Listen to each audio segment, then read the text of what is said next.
루비 캔드릭이라는 이 처녀 선교사가 있었습니다. 미국 캔자스에 있는 여자 성경 전문학교를 1905년에 졸업하게 됩니다. 처녀의 몸이었고 또 너무 어린 나이였는데도 불구하고 선교에 대한 열정이 대단했습니다. 그래서 이 선교부에 이제 선교사 지망을 하게 되는데 이 거절을 당합니다. 이유는 나이가 너무 어리다는 거예요. 그러니까 2년을 더 기다립니다. 1907년에 파송을 받아서 처녀의 몸으로 조선 땅을 밟게 됩니다. 황해도 개성으로 파송을 받았는데 개성에서 이 여학교 영어 선생님으로 이제 봉사를 하게 되고, 뿐만 아니라 이제 처음 왔으니 이 조선어를 배우게 되고 문화를 배우게 됩니다. 자, 그런데 너무나도 안타깝게도 이 루비 캔드릭은 이 조선 땅에 온 지 1년도 못 돼서 9개월 만에 급성 맹장염으로 죽게 됩니다. 너무나 안타까운 죽음 아니겠습니까? 25세의 젊은 처녀 선교사로 순교하게 됩니다. 지금 양화진에 가면은, 서울 양화진에 가면은 이 루비 캔드릭의 묘가 있고 묘비가 있는데 그 묘비에 이렇게 기록이 되어 있습니다. 내게 1000개의 목숨이 있다면 그 모두를 한국의 조선에 바칠 것입니다. 이 젊은 처녀 선교사의 그 결의를 한번 보십시오. 내게 1000개의 목숨이 있다면 그 1000개의 목숨을 조선에 바치겠다, 대한민국에 바치겠다, 그렇게 묘비를 기록하고 있습니다. 이 비문은 이 루비 캔드릭이 자기를 후원하고 파송한 이 캔자스 주에 있는 청년회에 보낸 편지의 문구 중에 하나였습니다. 텍사스 청년회는 이 편지를 받아 읽으면서 마음이 너무 뜨거웠다고 합니다. 편지를 받은 그 다음 날 루비 캔드릭은 하늘나라로 가게 됩니다. 그녀가 세상을 떠나기 전에 남긴 간절한 부탁이 있었는데 이런 부탁이 있었습니다. 내가 만일 죽으면 텍사스 청년회 여러분들 10명, 20명, 50명씩 조선 땅에 와서 선교하셨으면 좋겠습니다. 마지막 유언이었습니다. 그 유언대로 이 텍사스 청년회는 20명의 선교사를 조선 땅에 보내게 됩니다. 이 여인은, 이 처녀는 1년도 안 돼서 죽었지만 헛된 죽음인 것 같았지만 그 이후로 20명의 선교사가 대한민국 땅을 밟게 됐다는 겁니다. 이 루비 캔드릭은 이제 급성 맹장염으로 죽기 직전에 부모님에게 편지를 보냅니다. 이런 이 내용이었습니다. 아버지, 어머니, 어쩌면 이 편지가 마지막일 줄 모르겠습니다. 제가 이곳에 작은 씨앗이 되어 이 땅에 묻히게 되었을 때 아마 하나님의 시간이 되면 조선 땅에는 많은 꽃이 피고 그들도 여러 나라의 씨앗이 될 것입니다. 저는 이 땅에 저의 심장을 묻고 싶습니다. 25세의 젊은 처녀의 몸으로 1년도 못하고 죽어가는데 뭐라고 이야기하고 있습니까? 이 조선 땅에 제가 씨앗이 되었듯이 이 조선 민족들이 나중에는 또한 씨앗이 돼서 세계 열방의 꽃을 피우게 될 겁니다. 저는 이 조선 땅에 제 심장을 묻겠습니다. 참 이 25세 처녀 선교사의 대단한 결의를 우리는 보고 있지 않습니까? 그래서 여러분들 선교는 심장으로 하는 거예요. 선교는 물론 돈도 필요하고 우리들의 후원도 필요하지만 제일 중요한 건 사랑, 심장으로 선교를 감당한다는 겁니다. 선교는 누군가의 희생이 있을 때 가능합니다. 선교는 누군가의 희생적 심장이 있을 때 가능하게 됩니다. 인류 문화 역사상 가장 꽃피었던 문화가 있었는데 여러분들 혹시 어느 제국 문화인 줄 아십니까? 로마 제국입니다. 로마 제국. 그런 말이 있죠. 로마는 하루아침에 이루어지지 않았다. 그 유명한 말입니다. 그런데 로마가 하루아침에 무너져 버립니다. 왜 무너졌을까요? 이 로마 제국이 막강했던 로마 제국이 하루아침에 무너져 버립니다. 이 원인을 규명하기 위해서 여러 학자들이 책을 쓰고 연구를 하게 됩니다. 여러 가지 이제 이 분석이 있는데 그 중에 흥미로운 것이 하나 있습니다. 그것은 기독교 때문이었다. 이런 분석이 있습니다. 로마 제국 쇠망사를 쓴 에드워드 기본이라는 사람도 그런 얘기를 하고요. 나나오 시오니 나나미라는 일본 여인이 쓴 로마인 이야기라는 10권짜리 책이 있습니다. 여기서 똑같이 지적하는 바가 있는데 기독교가 너무 정치화돼 버렸다는 거예요. 이 로마의 국교가 됐잖아요. 크리스텐돔이라고 그러는데 로마의 국교가 되고 난 다음에 기독교가 너무 정치화돼 버린 거예요. 그러니까 기독교인이 아니면 정치를 못할 정도로 그렇게 돼버렸다는 겁니다. 권력의 중심이 된 기독교가 문제였다는 겁니다. 특권을 즐겼고 사명을 상실해버렸던 겁니다. 타 종교나 타 민족에 대해서 너무나 배타성을 갖게 됐다고 합니다. 권력 다툼, 이웃을 사랑하지 못하는 마음, 이런 이유로 기독교가, 로마의 기독교, 또 로마 제국이 멸망했다, 이렇게 평가를 내리고 있습니다. 우리가 알고 있듯이 초기 기독교는 어땠습니까? 초대교회는 핍박을 받으면서도 사랑했던 종교였었어요. 그렇죠? 믿음 때문에 이 콜로세움에서 검투사들을 대해서 죽어가는데도 불구하고 그들은 믿음을 지켰던 사람이었었습니다. 믿음 때문에 권력을 포기했고 이웃사랑을 하면서 기꺼이 자기를 희생했던 것이 초대교회의 모습이었었습니다. 자, 그러므로 기독교적 입장에서, 우리 입장에서 조금 더 객관적으로 표현하자면 이렇습니다. 초대 기독교의 사랑과 희생과 믿음 때문에 기독교가 성장하게 됐다면, 로마 문명이 절정에 이르렀다면 기독교의 부패와 함께 로마는 쇠락해 버렸던 겁니다. 현재 우리 대한민국도 혹시 그렇지 않을까 생각을 해봅니다. 초기 우리 그리스도인들은 얼마나 사랑하고 희생하고 불과 3%밖에 안 되는 기독교인들이 독립운동을 주도했었고 이 민족을 끌고 나갔던 민족의 지도자들이었습니다. 지금은 뭐 수백만 명이 된다 하는데 우리 기독교가 그런 힘을 발휘하고 있나요? 아마 로마와 비슷한 모습이 아닌가 싶습니다. 초기 로마의 기독교가 세상의 소금이었더라면 후기 기독교, 로마의 기독교는 칼 막스가 주장했던 바 같이 민중을 타락시킨 아편이었을 수도 있었습니다. 빛과 소금의 역할을 다 잃어버렸던 것이었죠. 여러분, 선교가 무엇입니까? 또 우리 믿음이 무엇입니까? 교회 목회가 무엇일까요? 그것은 희생과 사랑과 섬김, 항상 그것이 따라 내려가게 되어 있었습니다. 그러므로 저는 선교란 무엇인가 정의를 내릴 때 이렇게 내리고 싶습니다. 선교란 주님과 같이 한 영혼을 섬기고 희생하는 것이다. 한번 따라해 보겠습니다. 선교란 주님과 같이 한 영혼을 섬기고 희생하는 것입니다. 희생하는 것입니다. 그래서 선교는 뭐로 한다고요? 심장으로 하는 거예요. 사랑하는 마음으로 하는 것입니다. 선교는 땀과 눈물이 필요합니다. 사랑이 필요합니다. 오늘 우리 선교 작정 주일을 맞이하면서 이 너무나도 중요한 원리, 너무나도 중요한 원리입니다. 선교는 사랑으로 하는 거예요. 심장으로 하는 거예요. 교회에서 우리 신앙생활도 여러분들 사랑으로 하시길 주님의 이름으로 축복합니다.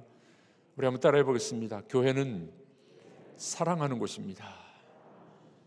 또 따라해 보겠습니다. 교회는 싸우는 곳이 아닙니다. 아멘이십니까? 교회도 그렇고 목회도 그렇고 선교도 그러고요, 사랑으로 하는 거예요. 심장으로 하는 거예요. 지금 한국 기독교가 교회들이 몸살을 앓고 있는 이유 중에 하나가 뭔지 아십니까? 이걸 다 잃어버렸어요. 다 까먹어버렸어요. 로마가 쇠락하게 했듯이 교회에도 이런 문제들이 있다 보니까 서로 싸우고 권력 다툼하고 특권을 찾고 섭섭하고, 왜 이렇게 교회 안에 섭섭한 게 많은지, 여러분들 교회에서 또는 선교와 목회와 섬기는 일들은요, 섭섭해도 내가 희생하고 섬기는 겁니다. 내 것을 들여서 주님과 같이 그런 마음으로 섬기는 것입니다. 아무도 아멘을 안 하시네. 동의가 안 되십니까? 섬기고 희생하고 선교하는 거는요, 내 것을 드리는 거예요. 내가 손해보는 거예요. 이게 주님의 방법인 줄로 믿습니다. 그래서 여러분들 섭섭하다는 말은 딱 끊어버리십시오. 교회 안에 섭섭한 게 왜 이렇게 많은지. 섬기고 사랑하고 희생해야 되는데 섭섭할 시간이 어디 있어요? 솔직히 좀 저도 어떤 때 섭섭할 때가 있더라고요. 근데 정신을 차립니다. 아니지, 섭섭한 게 아니라 내가 섬기고 사랑하고 도와줘야지. 이것이 교회의 중요한 원리가 되어야 될 줄로 믿습니다. 교회의 모든 일은 심장으로 해야 됩니다. 사랑으로 해야 됩니다. 그 이유가 오늘 본문에 잘 나타나고 있습니다. 우리가 왜 심장으로 목회하고 선교해야 될까? 오늘 본문에 예수님이 그 모범을 우리에게 보여주신 겁니다. 자, 오늘 이 요한계시록 5장에 보면 하나님의 손에 책이 하나 들려져 있어요. 두루마리 책이 하나 있습니다. 이 책은 어떤 책이냐면 구원의 계획, 하나님의 비밀이 담겨져 있는 책이었었습니다.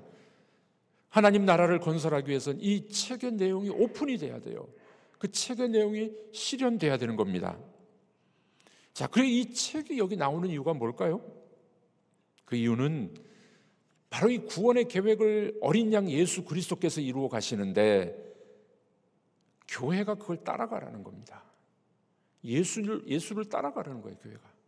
그래야 구원의 역사가, 하나님 나라가 이루어지게 되는 걸 보게 됩니다. 예수님처럼 성도들도 희생하고 사랑하고 복음을 전하게 되면 하나님 나라가 이 땅에 임하게 되는 줄로 믿습니다. 여러분들 그 유명했던 이 히틀러 정권에 저항했던 본헤퍼 목사님, 그분은 이런 이야기를 했어요. 그리스도께서 우리를 부르실 때는 죽으라고 부르셨다. 아주 유명한 말입니다. 자, 한번 따라해 보겠습니다. 주님이 우리를 부르셨을 때 죽으라고 부르셨습니다. 도망갈 분들 좀 있을 것 같습니다. 예수님이 우리를 부르셔서 주님의 제자로 만드시고 예수 믿게 만드신 것은 죽으라고 부르셨대요. 여러분, 죽으셨습니까? 내 옛사람이 죽고, 내 옛자아가 죽고, 내 자존심이 죽고, 나의 섭섭함이 죽고, 주님이 우리를 부르셨을 때는 죽으라고 부르셨다고 이야기합니다. 보네퍼 목사님은 그래서 순교당하고 죽습니다. 예수님의 12 제자들도 다 순교당해서 죽었죠. 사도 요한을 빼놓고는. 여러분, 우리들은 예수 믿는다고 하면서 너무 가볍게 예수를 믿어요. 예수 믿는 것이 내가 복 받고 내가 건강하게 되고 우리 자식들이 잘 되고 내가 복 받으려고 예수 믿는 것, 여러분이 복도 받으시기 바랍니다. 그런데 1차적으로 주님이 우리를 부르신 것은 죽으라고 부르셨어요.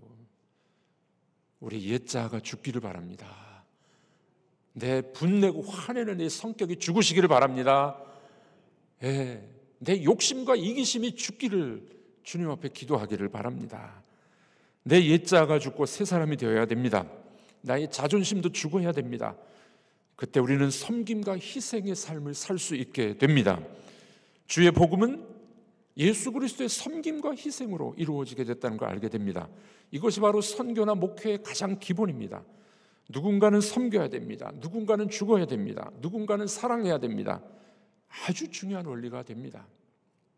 후배 목사님을 제가 불러서 여러 가지 말씀을 나누면서 교회 해법을 한 가지 알려드렸습니다. 그 교회의 해법이 한 가지 있다. 뭔지 아십니까? 목사님이 강단에서 죽어야 됩니다.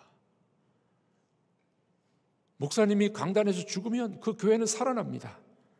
여러분들, 예수님이 그렇게 하셨기 때문에 그렇죠.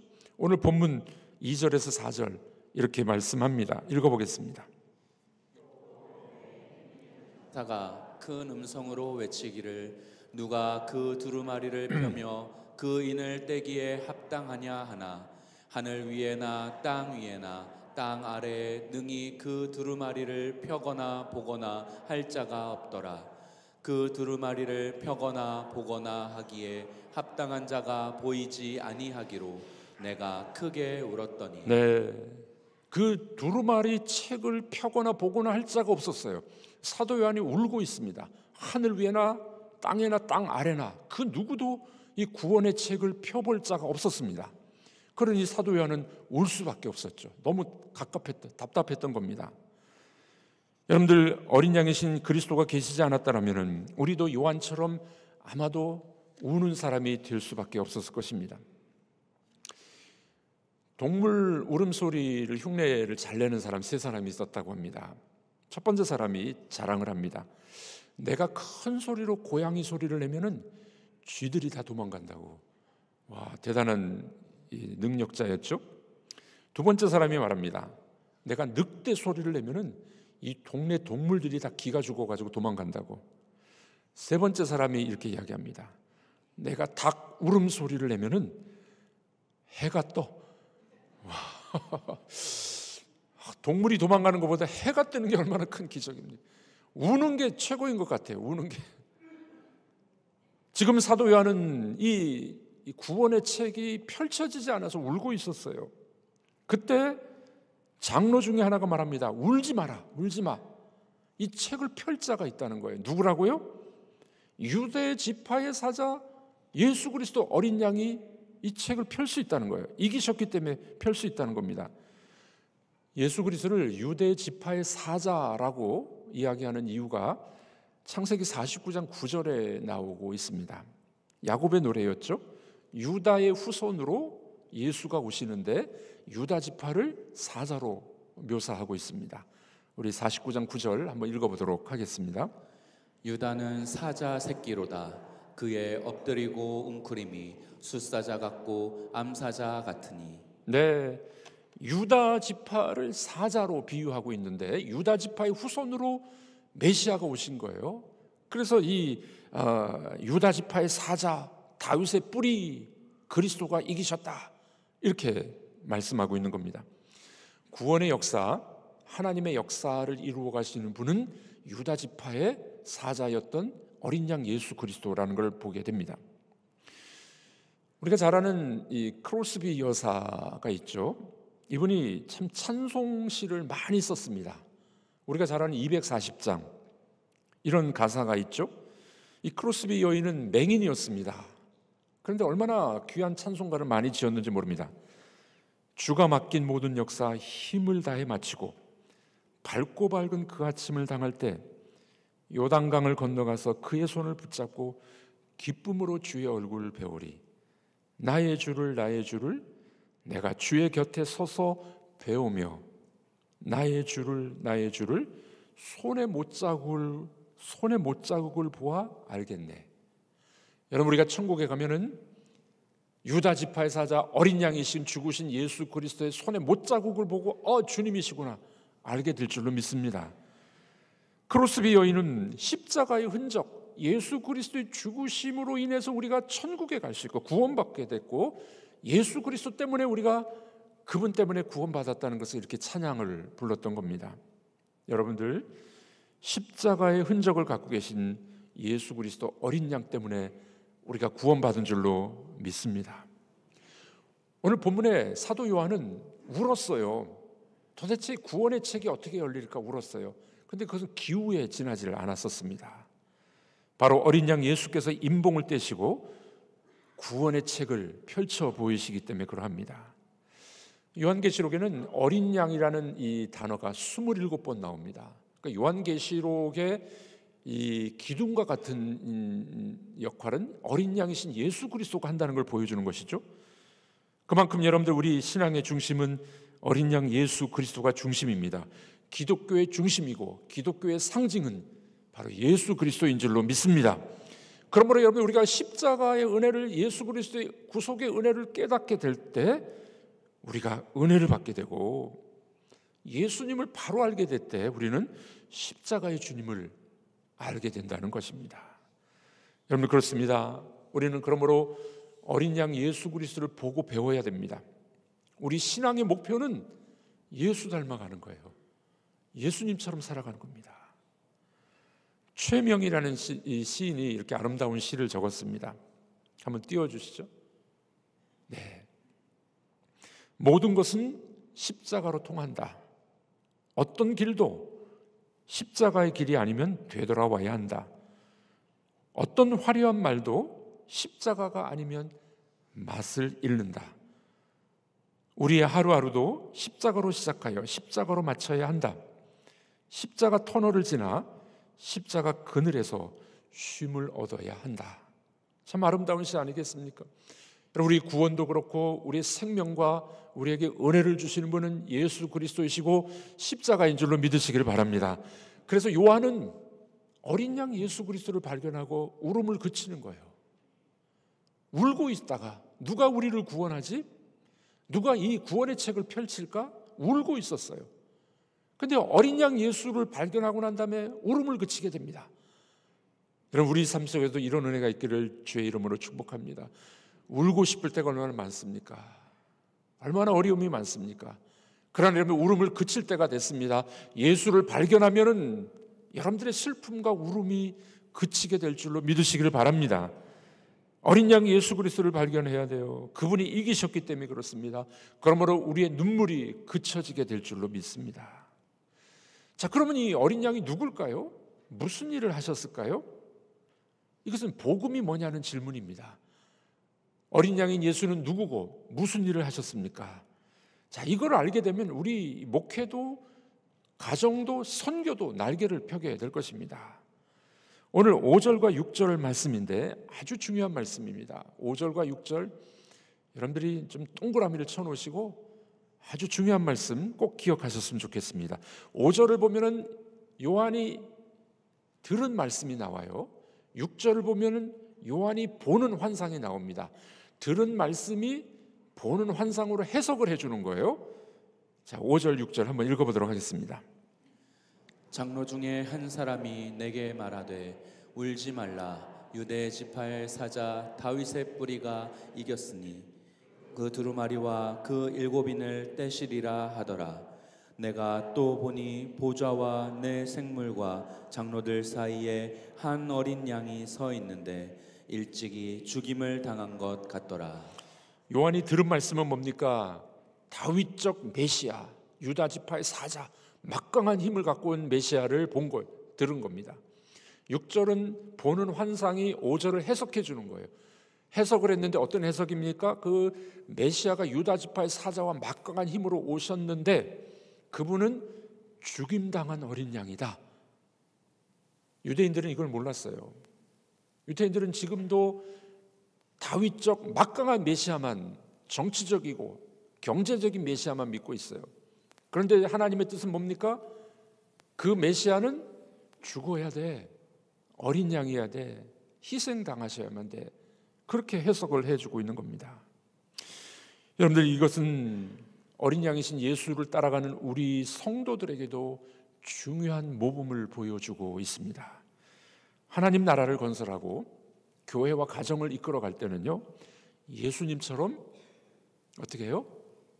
어린 양처럼 죽어야 된다는 겁니다. 희생해야 된다는 겁니다. 그때 하나님 나라가 이루어지는 거예요. 그때 여러분들 가정의 문제도 해결이 됩니다. 교회도 부흥하게 되는 것이죠. 예수님의 방법대로 그렇게 해야 된다는 겁니다. 선교 사역도 마찬가지입니다. 여러분들, 우리 이 호남 지방이 교회가 많고 그리스도인들이 많은 이유가 뭔지 아십니까? 뭐 전주, 익산, 군산 거의 다 기독교인이 30% 정도 돼요. 이유가 뭔지 아십니까? 이곳에 순교당한, 희생당한 우리 선배들이 너무 많다는 겁니다. 너무 많아요. 제가 경상도에서도 한 6년 부목사 사역하고 왔잖아요. 거기는 별로 없어요, 순교자들이. 참 희한하죠. 이 땅에 복음이 확장되고 교회가 많고 성도들이 많은 이유, 어린 양 예수처럼 순교당하고 희생당한 사람들이 많기 때문에 그렇습니다. 얼마나 중요한 원리인지 모르겠습니다. 그러므로 선교도 사랑과 희생으로 하는 거예요. 선교도 심장으로 하는 겁니다. 주님의 일을 한다면서도 혈기를 부리는 사람이 있습니다. 자기 힘으로 하는 사람도 있어요. 주의 일을 한다면서 싸우는 사람들이 있습니다. 주의 일을 하면서도 섭섭한 사람들이 많아요. 예수님은 그렇게 안 하셨어요. 예수님은 결코 그러지 않으셨습니다. 주님은 말없이 죽으셨습니다. 여러분들, 가정과 교회와 선교도 이 주님의 원리를 따라가게 되면 하나님께서 반드시 귀한 열매를 주실 줄로 믿습니다. 이철환 씨가 수필집을 많이 냈는데 행복한 고물상이라는 수필집이 있습니다. 연탄길 이런 것도 있고요, 행복한 고물상도 있는데 이철환 씨가 이런 이야기를 합니다. 내게서 너무 멀리 계시는 게 아닐까 하는 서운한 마음에 돌아보면 바로 뒤에서 내 그늘을 묵묵히 바치고 계시던 아버지, 마치 밝은 대낮에는 가로등이 있다는 것을 전혀 느끼지 못하다가 날이 어두워지면 비로소 그곳에 가로등이 있다는 것을 알게 되는 것처럼 아버지의 사랑은 그렇게 고요하고도 위대했다. 우리 아버지들의 사랑이 그런 거 아니겠습니까? 그러나 우리 주님의 사랑은 아버지의 사랑보다 더한 것이었습니다. 희생과 섬김과 어린 양으로 죽임 당하신 것이었습니다. 여러분들, 주님이 우리를 구원하셨다면, 그렇게 구원하셨다면 우리들도 그렇게 살아가고 그렇게 선교를 해야 되지 않겠습니까? 누군가의 희생적 수고와 사랑이 있을 때 교회는 세워지는 것입니다. 하나님 나라는 확장될 것입니다. 말만 하고 희생이 없는 사람들, 그런 사람들을 통해서는 아무것도 일어나질 않습니다. 고든 맥도날드라는 목사님이 아주 좋은 책을 많이 썼어요. 그분이 한 책에서 이렇게 예화를 하나 들고 있습니다. 뉴욕의 어느 큰 극장 문지기에 대한 이야기입니다. 고든 맥도날드 목사님 물어봤습니다. 그 문지기 앞에서 지키고 있는, 옛날이니까 문지기가 있었잖아요. 표 받는 문지기. 당신은 이 극장에서 몇 년간 일했습니까? 17년간 일했대요. 17년간. 그럼 당신은 이 17년 동안 일하면서 극장 안에서 상영되는 영화를 봤습니까? 한 번도 안 봤다는 거예요. 왜요? 표만 받았으니까.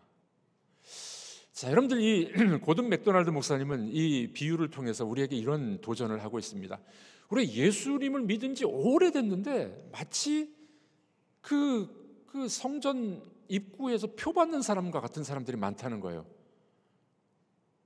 성경 공부도 하고 봉사도 하고 뭐 헌금도 하고 그러는데 성전 안에 들어와서 십자가를 지신 예수를 만나지 못한 사람들이 너무 많다는 거예요. 그러니까 문 밖에서만 표를 받는 거예요. 정말 필요한 건 뭡니까? 문 안에 들어와서 영화를 봐야죠. 골고다 십자가를 지신 예수 그리스도를 만나야 됩니다. 그분을 경험해야 되는 거예요. 그분의 사랑을 느껴야 됩니다. 그분의 죽으심과 희생을 알아야 됩니다. 그때 우리들도 주님과 같은 삶을 살게 된다는 겁니다. 여러분, 문 밖에서 열심히 일하는 것도 필요하지만 문 밖에서만 있으면 어떻게 해요? 주님을 못 만나는 거예요. 주님을 모르는 겁니다. 우리도 그 깊은 곳에 가서 주님을 만나는 여러분들이 되기를 바랍니다. 그때 우리는 공연장 안에 들어가서 그 공연을 관람하고 영화를 보는 사람과 같을 것이에요. 십자가 현장 안으로 들어가야 됩니다. 주님의 죽으심과 그분의 희생을 우리가 맛봐야 됩니다. 그래서 우리도 주님을 닮아서 사랑하고 섬겨주고, 때로는 내가 손해보고, 때로는 바보같이 살아가는 삶, 그것이 주님을 닮은 모습이 아니겠습니까? 사랑하는 성도 여러분, 오늘 선교 작정주의를 우리가 맞이하면서 우리도 어린 양 예수 그리스도처럼 섬기시는 여러분들이 되길 주의 이름으로 축복합니다. 내가 희생하고 내가 손해볼 때, 내가 문제라고 생각할 때, 그때 역사는 일어나게 되는 줄로 믿습니다. 우리의 작은 섬김이 세계 열방을 주께로 인도하게 될 줄로 믿습니다. 우리의 작은 헌금이 많은 영혼들이 주께로 돌아오게 될 줄로 믿습니다. 저희 가정의 제 목표는 해마다 한 가정씩 선교를 좀 늘려가는 건데 꼭 그렇게는 못합니다만은 그래도 조금씩 늘려와서 저희 가정에서 7가정 선교사를 후원하고 있습니다. 어느 권사님은 먼저 천국에 간 아들의 이름으로 선교사님들을 몇 가정을 후원하는 권사님도 계십니다. 어느 장로님은 그 가정에서 개척교회와 선교사를 후원하는데 17가정을 후원하고 계십니다. 여러분들은 사랑방을 모이시면서 사랑방 헌금 조금씩 하시는데 그 사랑방 헌금이 선교에 지금 사용되고 있다는 걸 알고 계십니까? 우리 교회는 사랑방 헌금, 구역 헌금을 교회 재정으로 넣지 않습니다. 선교를 위해서 쓰고 있습니다. 그러니 여러분들이 사랑방에서 헌금을 드리는 것은 여러분들도 보내는 선교사, 선교 사명을 감당하고 있는 것입니다. 그러므로 우리 모두는 보내는 선교사입니다. 기도하는 선교사들입니다. 여러분들의 사랑과 섬김, 그것이 세계 선교의 문을 열게 될 것이고 하나님 나라가 이 땅에 임하는 귀한 역사의 사명이 될 줄로 믿습니다. 여러분들의 작은 헌신, 하늘에서 해같이 빛나게 될 줄로 믿습니다. 선교는 사랑으로 하는 것입니다. 선교는 심장으로 하는 것입니다.